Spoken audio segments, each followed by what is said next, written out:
Merci en tout cas de vous prêter au jeu. Chaque fois que nous vous tendons le micro, un muséologue, je le rappelle, c'est un professionnel des musées qui a donc pour mission de conserver et valoriser notre patrimoine culturel. Alors, vous êtes là, c'est une définition, j'allais dire, un peu vague. Vous allez peut-être nous donner de plus amples informations sur ce sujet.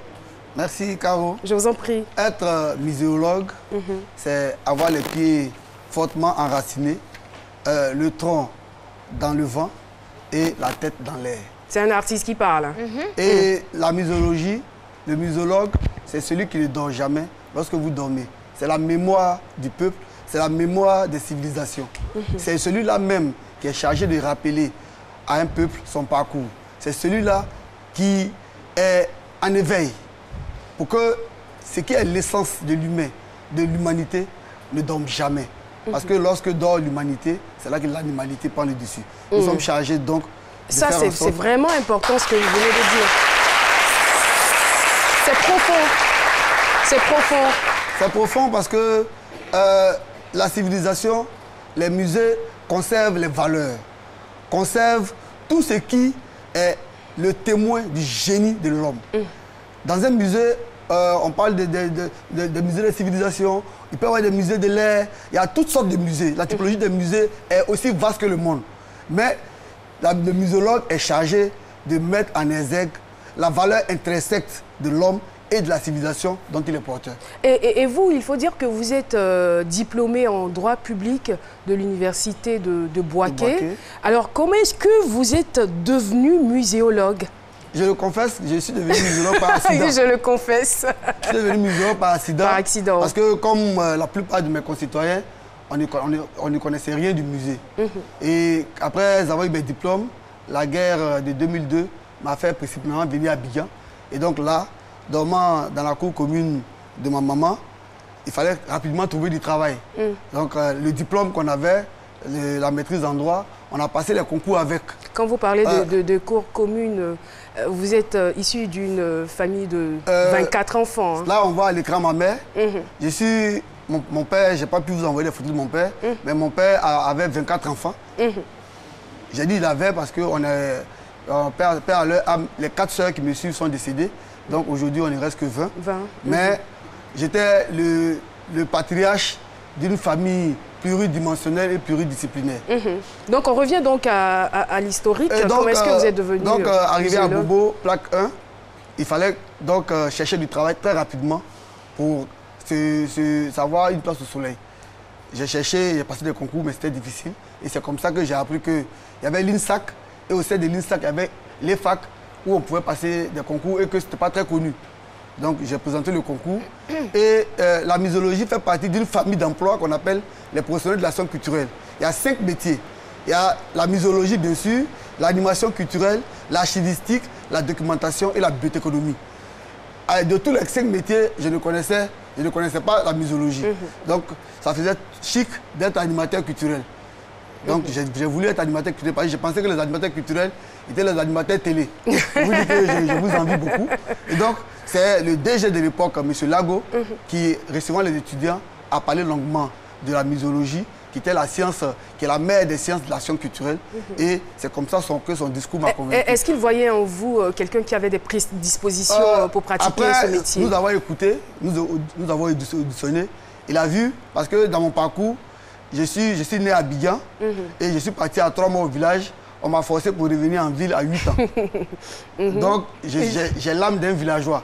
Mais le dit, ce n'est pas péjoratif. J'ai l'âme de quelqu'un qui a vécu dans la crème de nos traditions, qui a commencé à faire des contes à 5 ans. Donc déjà, j'étais déjà prédisposé à faire ce métier-là parce qu'il fallait aimer la culture, l'enracinement pour pouvoir faire ce métier. Et vos études ont duré combien de temps? Pour devenir muséologue, après le bac, on fait 2 ans à l'INSAC, à l'EFAC, l'école de formation à l'action culturelle. Moi, j'y suis entré avec la licence.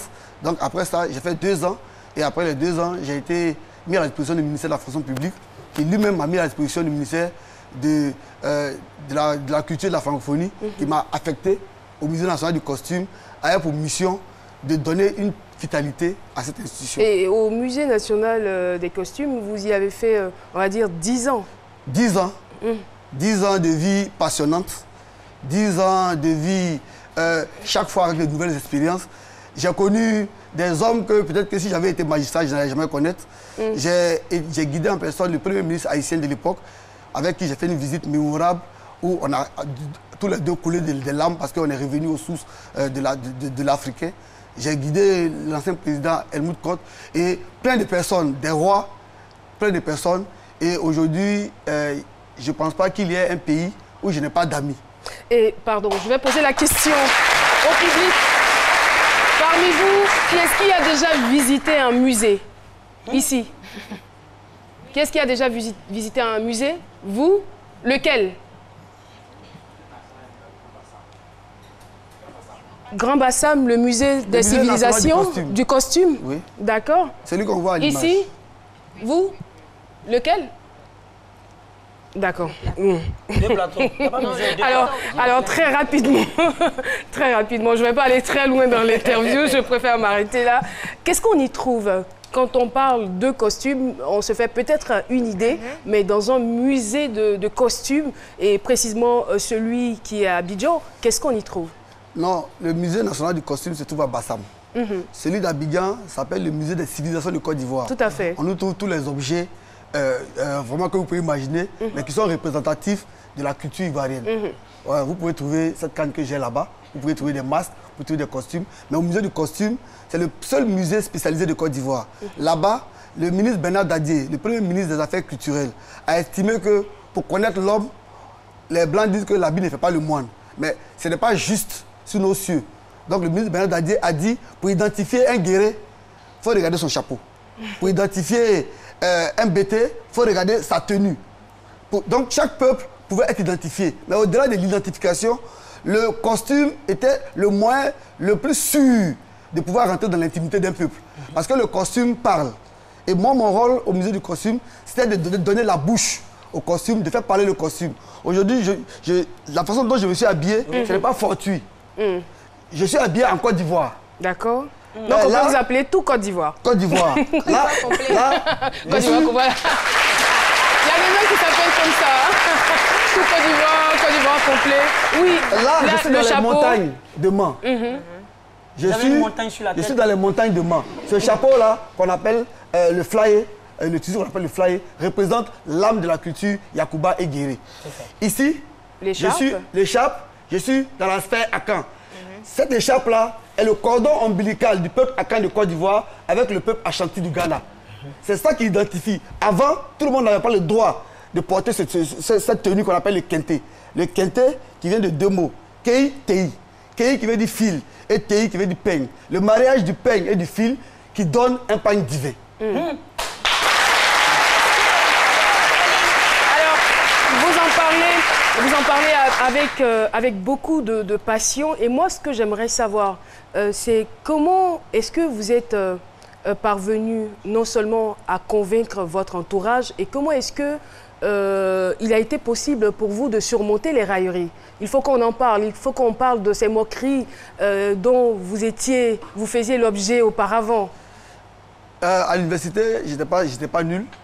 J'étais même parmi les brillants. Ça se sent. Et donc, ça se sent dans votre mes amis trouvaient tellement absurde que quelqu'un puisse quitter la fac de droit et se retrouver dans une salle où on surveille les masques. Et donc, de façon amicale, j'ai reçu beaucoup de moqueries. Mais ce qui me touchait le plus, c'était le mal que souvent mes parents avaient de dire quel métier j'ai fait. Parce que être le grand frère d'une famille de 24, on s'attend à ce que tu deviennes magistrat. On s'attend à ce que tu deviennes commissaire de police. Mais comment expliquer ma mère, comment expliquer à ses camarades du marché d'Abobo qui vendent poisson que leur enfant qui a eu bac et puis on a dansé au marché et suivait un masque. Vous voulez aller au village, c'est quoi la problématique? Oui, laissez-le poursuivre un peu. Oui, allez-y. Donc, la première action, mon père c'est un intellectuel. Donc il a compris. Il a compris, mais même si son entourage se moquait sous cap de lui, pour dire ton premier fils sur lequel tu comptais, tu faisais bouche là. Voilà lui qui suivait le masque. Donc c'était quand même dit qu'il avait échoué. Ma mère, j'ai dû, la pauvre, partir avec elle à l'INSAC le jour de ma soutenance. Et là, j'ai été vraiment transcendé. J'ai fait une soutenance où j'ai eu pour ma promotion l'une des meilleures notes, j'ai tout sorti major. Et ce jour-là, tous les professeurs, au lieu de me féliciter, sont allés féliciter ma mère. Et les moqueries ne se sont pas limitées à vous, hein? Non. Parce qu'il y a eu aussi l'étape de vos enfants. Oui, mes enfants, mon grand-fils, mon premier, un junior, il voulait même pas aller au musée parce que ses amis disaient, c'est pas ton papa qui, quand on va là, qui est gardien des statues là. Et mon deuxième fils, qui me suivait partout, qui s'appelle Angivan, lui, il aime bien le musée et il aimait bien les statuaires. Mais il aimait surtout voir l'attention que ses petits camarades m'accordaient lorsque je faisais des visites guidées. Quand lui il était là, il en restait une fierté. Et je vais raconter une anecdote. La RTI a fait un documentaire. Et ce documentaire a été le déclic pour les autres. Mais moi j'étais serré dans mon coin. Hein. Ce documentaire a été diffusé. Je pense que c'est le documentaire qui a été le plus diffusé sur la télévision ivoirienne, que je voudrais remercier ici. Et mon fils, un matin, à 7 h, va tambouriner à la porte de ma chambre. Papa, viens. Il dit, Jacques, viens. Allons au salon. On va, il dit, tu es en train de parler à la télévision. Et le temps de me rendre compte, il est sorti, il a amené toute sa bande d'enfants, et ils sont assis. Et il a imposé le silence. Le documentaire a duré 26 minutes, et pendant 26 minutes, les enfants n'ont pas bronché. Depuis ce temps, mon fils, quand il marche, il dit c'est mon papa qui est là. Avec fierté, hein. Oui, avant d'aller à la coupe, Jean-Michel. Au dédain et à un certain mépris aussi de tout ça, c'est-à-dire notre histoire culturelle, les trésors de notre patrimoine, tout ça est regardé en général par notre génération comme désuet, démodé, rempli de poussière. Comment est-ce que vous, dans votre rôle, dans votre métier, vous arrivez à corriger ce regard et donner envie aux jeunes de visiter les musées et surtout de s'approprier les racines de leur... En réalité, notre génération est une génération suspendue. Donc, moi, mon rôle, c'est de tirer les pieds de cette génération-là et de l'enraciner. Donc, les railleries me passaient sur la peau parce que la meilleure façon de dire à quelqu'un qu'il a tort, c'est de lui prouver par A plus B, en démontrant que notre civilisation n'est pas du folklore, en démontrant que ce n'est pas du futile, en présentant des objets. Parce que l'objet, au-delà de l'objet, c'est toute une civilisation qu'on présente, qu'on met en valeur. C'est un peuple, c'est un vécu, c'est une philosophie. Mais comment créer l'intérêt pour les attirer L'intérêt, au musée, j'ai été pendant 5 ans le chef du service de la promotion de l'animation culturelle. On y reviendra. Voilà, ce n'est pas terminé. Restez donc en notre compagnie. J'ai envie de dire suspense, suspense. On se retrouve après la pub.